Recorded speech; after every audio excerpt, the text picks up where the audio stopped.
Welcome back to Catalyst University. My name is Kevin Tokoph, and in this video, we're going to be talking about the active compression test, which is also known as O'Brien's test. This is a special test that's used in the assessment of labral tears, specifically slap tears, but it also has some utility when assessing for damage to the acromioclavicular or AC joint. Let's take a look at this test in more detail right now. So, to perform O'Brien's test, or the active compression test, the patient's going to be positioned either in standing or sitting. We're going to do it in the standing position here.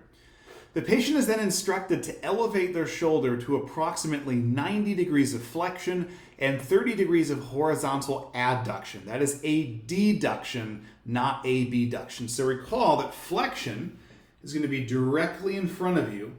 Abduction would be out this way. We're actually going to bring it 30 degrees inward, so a little bit of cross-body adduction.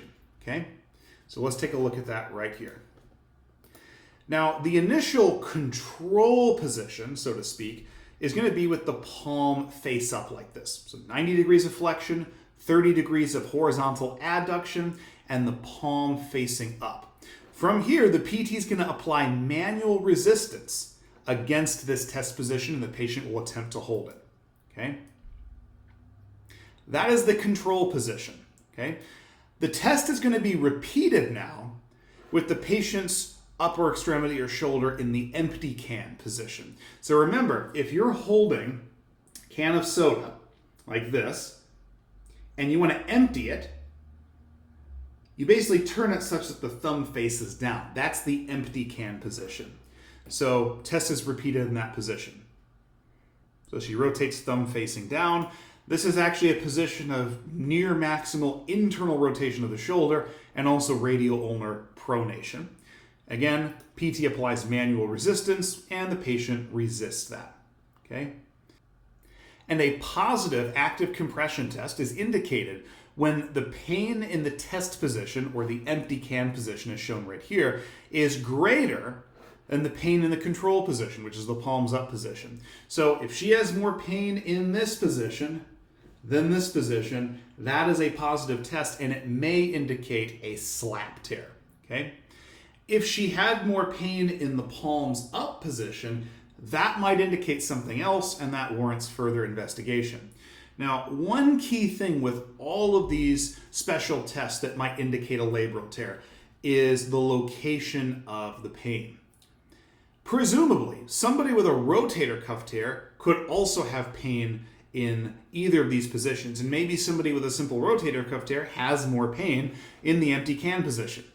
And you might say, well, that's a positive test.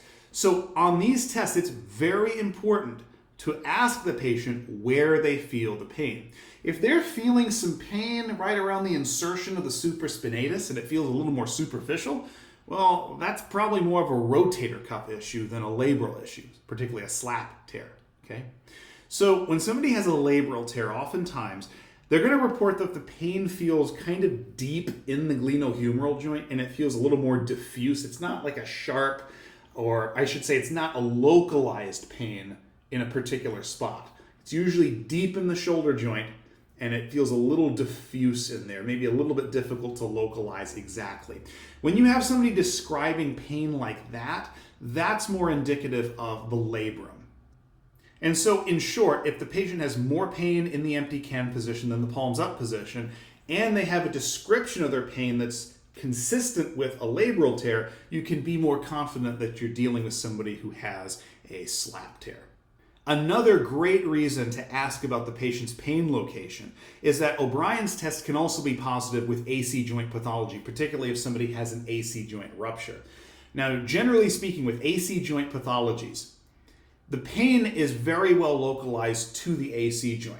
So if the patient reports that the pain's very superficial and it feels like it's right in between the acromion of the scapula and the clavicle, it's probably an AC joint issue, and you should follow that up with some of the other special tests regarding the AC joint. So hopefully this video gave you a good understanding of the active compression test, also known as O'Brien's test. Make sure to leave a like and subscribe to my channel and hit that notification button for notifications for all videos in the future. Thank you so much.